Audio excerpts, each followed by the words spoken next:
सवाल लगभग सबके मन में है कि पहले बीएड का मामला सुप्रीम कोर्ट से हट गया, 1 to 5 में हट गए, अब डीएलएड वाले हट गए। कोई 12 महीने का कोर्स किया या कोई 18 महीने का कोर्स किया तो सीधे सीधे बताए ना भाई कि कोर्स का क्या मतलब है। और लगातार गाइडलाइन बदल रहे हैं। सुप्रीम कोर्ट के कई मामले, पहले राजस्थान का मामला आया, छत्तीसगढ़ का मामला आया, तो फिर सीधे सीधे सरकार को यह निश्चित रूप से बताना चाहिए कि आप जो कोर्स कर रहे हैं, आप जो डिग्री ले रहे हैं, वो कहाँ तक उचित है। मैं बोलिए कि बीएड को हम नहीं शिक्षक बनाने देंगे, हो सकता है भविष्य में क्या होगा, ये तो हमसे ही सवाल है। इतना जरूर है कि सुप्रीम कोर्ट के फैसले का सम्मान सबको करना होगा, कोई व्यक्ति हो, कोई आयोग हो, कोई संस्थान हो, कोई शैक्षणिक आयोग हो या कोई भी संगठन हो, सबको करना है। परंतु इसके सवाल के घेरे में बिहार सरकार और देश के तमाम राज्यों की जो परीक्षाएं कंडक्ट कराने में एजेंसी है या सरकार है, उस पर सीधे सीधे सवाल है कि जब सुप्रीम कोर्ट में मामला चल रहा है तो फिर आप ये क्यों इनको फॉर्म भरा दिए। तो ये बिहार सरकार से सवाल करना है या देश के अन्य राज्यों से कि जब एनआईओएस का मामला सुप्रीम कोर्ट में चल रहा था क्वेश्चन का और डिसीजन कभी भी आने वाला था, तो फिर आप फॉर्म क्यों भरा दिए। लोग ज्वाइन कराने के बाद उनको बाहर का भी रास्ता अपना रहे हैं।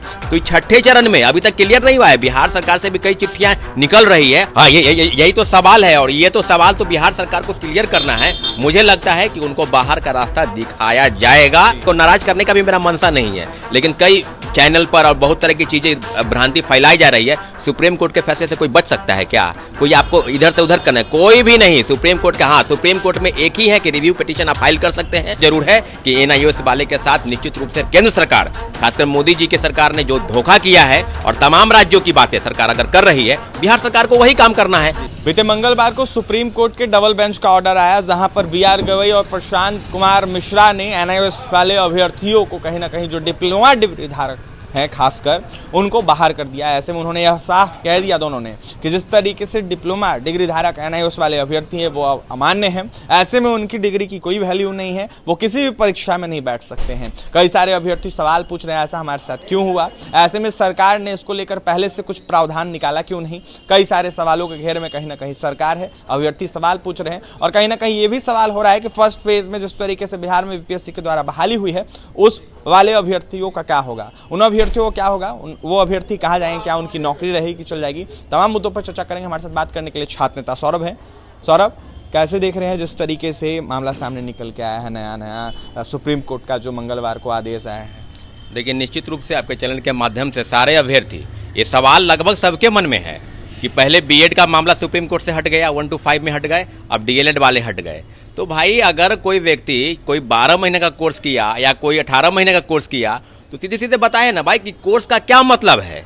कोई लाखों रुपए खर्च करके पैसा कोर्स कर रहा है और लगातार गाइडलाइन बदल रहे हैं। सुप्रीम कोर्ट के कई मामले, पहले राजस्थान का मामला आया, छत्तीसगढ़ का मामला आया, तो फिर सीधे सीधे सरकार को यह निश्चित रूप से बताना चाहिए कि आप जो कोर्स कर रहे हैं, आप जो डिग्री ले रहे हैं, वो कहाँ तक उचित है।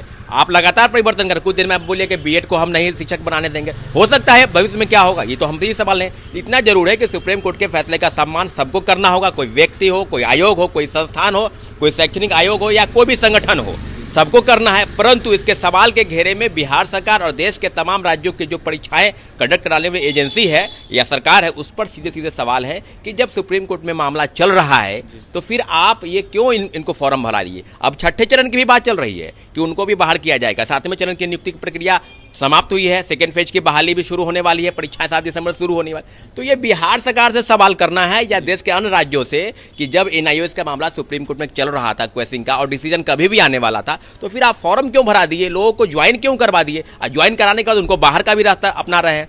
तो छठे चरण में अभी तक क्लियर नहीं हुआ है। बिहार सरकार से भी कई चिट्ठियां निकल रही है, निकलने भी वाली है। मुझे लगता है आज से कल तक वो क्लियर हो जाएगा। अच्छा सौरभ जी, कई अभ्यर्थियों से जुड़े होंगे, कई एडवोकेट से भी आप जुड़े होंगे, कई लोगों से जान पहचान भी होगा, कई कॉल भी आ रहे होंगे आपके पास। ऐसे में फर्स्ट फेज की बहाली वाले जो अभ्यर्थी हैं, जो बहाल हो गए, वर्तमान में पढ़ा रहे, उनके साथ क्या? हाँ, यही तो सवाल है और ये तो सवाल तो बिहार सरकार को क्लियर करना है। मुझे लगता है कि उनको बाहर का रास्ता दिखाया जाएगा।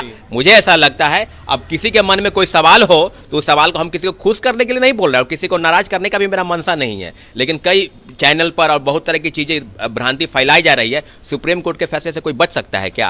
कोई आपको इधर से उधर करना है? कोई भी नहीं। सुप्रीम कोर्ट का, हाँ, सुप्रीम कोर्ट में एक ही है कि रिव्यू पिटीशन आप फाइल कर सकते हैं। उसका क्या फैसला, जजमेंट आएगा, यह बात कीजिए जाए, लेकिन इतना जरूर है कि एनआईओएस एनआईओएस वाले के साथ निश्चित रूप से केंद्र सरकार, खासकर मोदी जी की सरकार ने जो धोखा किया है और तमाम राज्यों की बातें सरकार अगर कर रही है, बिहार सरकार को वही काम करना है और जो फैसले आएंगे उसी के एवज में। आप ऐसा नहीं है, आप देखें कि ये 11 अगस्त को फैसला आएगा बीएड वाला, 1 to 5 में उसके हट गए, तो कई लोग तो ज्वाइन कर लिए और रिजल्ट भी आया, तो बीएड वाले का भी रिजल्ट आ गया, उनको भी बाहर का रास्ता दिखाया जा रहा है। और बीएड के मामले में भी हाई कोर्ट में याचिका सुनवाई चल रही है, उसका भी जो है ना ऑर्डर वो रिजर्व रख लिया गया है, उसका भी जजमेंट आ सकता है, कभी भी आ सकता है। तो आप निश्चित रूप से कहिए, चाहे 1 to 5 हो, चाहे 9, 10 हो या 11 to सब जगह आप सीधे कहिए कि बीएड वाले हो, एनआईओएस वाले, डीएलएड वाले, सब में विद्यार्थी ही पिसते हैं। विद्यार्थी के पास कहीं कोई ऑप्शन नहीं बचा है।